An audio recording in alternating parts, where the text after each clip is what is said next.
I'm going to show you how to remove the glove box on a Subaru. The first thing you're going to do is remove all the contents.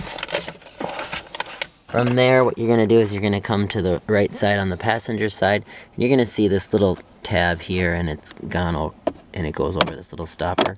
You're just going to pull that up, what holds it into place. From there, what you're going to do is you're going to put your right hand on the inside or the outside of the box here, and your right hand here, you're going to squeeze and pull down, and that's going to drop down your glove box, and that's how you remove your glove box. To put it back on, put these little hooks back on the back.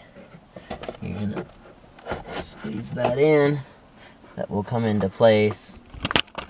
And then that little stopper, you'll have to grab that, pull it down, push it over, and you are done.